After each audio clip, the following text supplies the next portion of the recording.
Today we're gonna go canoeing. Learn how to put on a life jacket, make sure it's nice and safe. It's a picture-perfect summer's day in the Rangeley Lakes region of western Maine. A group of about a dozen teenagers are learning the basics of canoeing before setting out on what for most will be their first ever canoe trip. 12-year-old Isabel Mwaka, originally from Angola, says getting out into nature is a welcome break from day-to-day life at a crowded emergency homeless shelter where she lives with her family. It's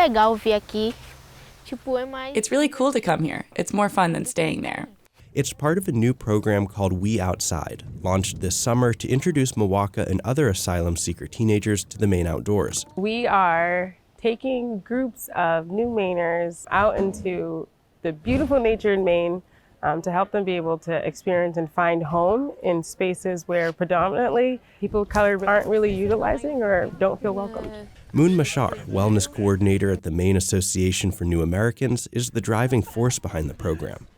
Machar, who grew up in Maine in an immigrant family herself, says the state's outdoor culture didn't feel accessible to her. And I wanted to try to break that stigma and give these young people a bridge where they feel that they can also come out and enjoy the outdoors. With support from a grant from the Nature Based Education Consortium and a partnership with the Maine Appalachian Trail Land Trust, she takes a group of about a dozen campers on a new adventure each week. She says being outdoors with friends is especially important for these teenagers who have been living in a crowded emergency shelter. After a brief intro to canoeing lesson, the group hits the water and immediately runs into some literal headwinds. Amanda LaLiberty with the Rangeley Lakes Heritage Trust is leading the trip. This could be interesting, and I didn't think that the current was that strong right there, but it was just enough with that wind to really keep giving them a challenge. Eventually, the campers get a handle on their canoes and cut a winding path upriver. After about a mile, the fleet comes ashore at a shady campsite and stops for lunch. And then it's time to head back. The return trip proves easier and faster, aided by the wind at their backs and the downstream current. For some, though, getting the boats to stay on course is easier said than done. In the end, everyone makes it back to shore. LaLiberty says even though the kids in her canoe struggled to move in a straight line, they put the hammer down when other groups threatened to overtake them. It was so much fun. I speak very little Portuguese, so I was trying, and they were giggling the entire time, and every now and again when they would see another boat paddle up to us, they would hammer, hammer, hammer, and then go all giggly. And I mean, obviously it was a race back. We won. And she says she'd be happy to do it again next year.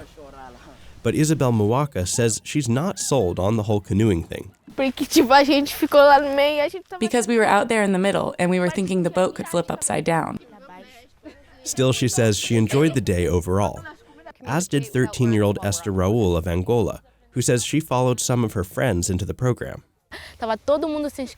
Everyone was signing up, so I wanted to sign up as well.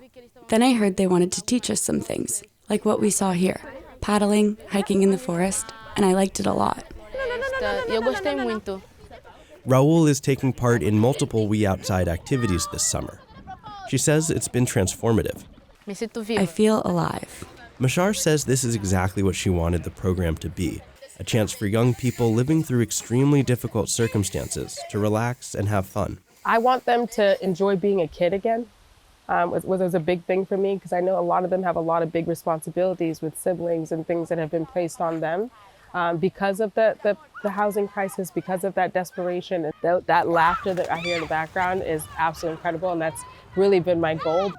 Given how much interest there was in the summer program, Machar says she's considering extending it into the fall and winter. For Maine Public, I'm Ari Snider.